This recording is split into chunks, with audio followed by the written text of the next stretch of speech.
It started with a gut feeling. It always does, doesn't it? Some barely perceptible shift in tone, an unusual softness in her voice when she said, "I'll be out for lunch with a friend."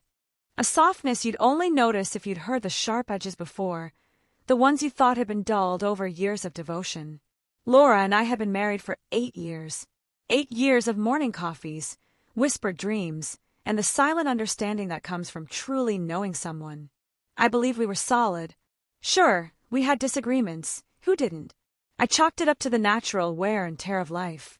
That was before the late-night text I accidentally saw while her phone rested on the couch beside me. "Can't stop thinking about today." The message was from a number I didn't recognize. When I asked her about it, she brushed it off with a nervous laugh. "It's nothing, just a group chat. You know how girls can be." I nodded but didn't press further. That night, lying in bed beside her, staring at the ceiling, I knew something was wrong. Deeply, undeniably wrong. Weeks passed, and her lunch dates became more frequent. Her excuses grew vaguer. That's when I decided to act. I'm not proud of it, but I went through her phone one afternoon when she left it unattended. What I found wasn't just suggestive, it was explicit. Her so-called friend was a man named Eric, and judging by their exchanges, their lunch dates were far more than a quick sandwich and small talk. A rush of nausea, anger, and humiliation crashed over me. My wife, my Laura, was having an affair. And it wasn't just a physical betrayal. Their messages dripped with emotional intimacy, the kind we once had, the kind I thought was still ours. For a week, I carried the knowledge in silence, debating my next move. Confront her? Pack my bags and leave? Beg for an explanation? I did none of those things. Instead, for the first time in my life, I plotted. Carefully. Methodically. It started with research. A few social media rabbit holes later, I discovered Eric was a colleague of hers, a sales representative she had worked with on a project. He was married, too. His wife, Christine, had kind eyes and 2 small children. My heart broke for her, but my sympathy didn't deter me. The plan came together faster than I expected. First, I hired a private investigator, a grizzled man named Frank, with a bulldog face and a no-nonsense attitude. Frank's photos confirmed everything. Pictures of them, leaving a hotel together, their arms brushing, their faces glowing with laughter. Even a shot of them kissing in her car. Proof. Undeniable, irrefutable proof. Next, I reached out to Christine. My message was simple. "Hi, Christine. This is difficult to say, but I believe your husband, Eric, is having an affair with my wife, Laura. I've attached photos. I'm sorry to be the one to tell you." Her response came an hour later. A single sentence. "Thank you for telling me." The ball was rolling now, and I was no longer in control of where it would stop. But I had one last move to make. I needed Laura to see the wreckage she had created, to feel the weight of her choices. So I invited her to lunch. "Let's have a date," I suggested, forcing a smile. "Just the 2 of us. We haven't done that in a while." She seemed relieved, almost eager. Perhaps she thought my sudden attentiveness meant I suspected nothing. Little did she know, it was the calm before the storm. The day arrived. I set the table meticulously, a crisp white tablecloth, our finest silverware, 2 glasses of wine.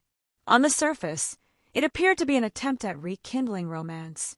In reality, it was a stage, and the centerpiece wasn't flowers but a manila envelope filled with every damning piece of evidence Frank had gathered. Laura walked in smiling, her cheeks flushed from her supposed lunch date. But the moment she saw the table, saw the envelope, her smile faltered. "What's this?" she asked, her voice shaky. I gestured for her to sit. She hesitated, then obeyed, her earlier excitement now replaced with quiet dread. I slid the envelope across the table. "Open it." She flipped through the photos, her jaw tightening. Printouts of text messages lay before her. "I can explain," she stammered, though her voice lacked conviction. "Explain." I leaned back in my chair, my tone cold but controlled. "Explain that you've been lying to me for months. That you've been sneaking around with a married man. That you've treated our marriage like it was disposable." Tears welled in her eyes. "It's not like that," she whispered. "Then what is it like, Laura?" My voice rose. "Because from where I'm sitting, it looks like you've been having your cake and eating it too." She broke down, sobbing, offering apologies that meant nothing. I let her cry, let her sit in the mess she had made. And then I dropped the final bombshell. I've spoken to Christine. Her head snapped up, eyes wide with horror. You what? She knows everything. Just like I do. Congratulations, Laura. You've destroyed not one but two families. A sharp knock at the door made her flinch. Her eyes darted to me in confusion and fear. I stood and opened it. Christine walked in, her expression calm but her eyes blazing with fury. And behind her, Eric. Laura's face turned ashen. What is this? She whispered. This, I said, is closure. What followed was chaos. Christine unleashed years of pent-up frustration on Eric, who stood there stammering like a fool. Laura tried to intervene, but Christine turned on her with a ferocity that silenced the room. Don't you dare try to justify this, she spat. You're selfish. You're deceitful. The words that followed weren't fit for polite company. Eric finally tried to defend himself, mumbling something about feeling unappreciated at home. I laughed bitterly. Unappreciated? You have a wife who would move heaven and earth for you, two beautiful kids, and this is how you repay her. By the end of it, Laura and Eric looked like hollow shells of themselves. Christine and I exchanged a look, a silent acknowledgement that we had emerged stronger. The fallout was swift. Laura packed her bags and moved out that evening. I filed for divorce the next day. Christine did the same. Eric lost his job when Christine forwarded the evidence to his employer. Laura's reputation crumbled as the truth spread. They had no one to blame but themselves. As for me, it wasn't easy. There were nights I cried myself to sleep, mornings when getting out of bed felt impossible. But with time, the anger faded.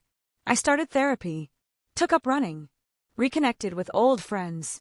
A year later, I'm happier than I've been in years. I've learned to value myself, to demand honesty and respect from those around me. As for Laura and Eric, last I heard, their relationship didn't survive the weight of their guilt. Revenge may not be the healthiest of motivations, but sometimes it's the catalyst we need to reclaim our power. And reclaim it I did,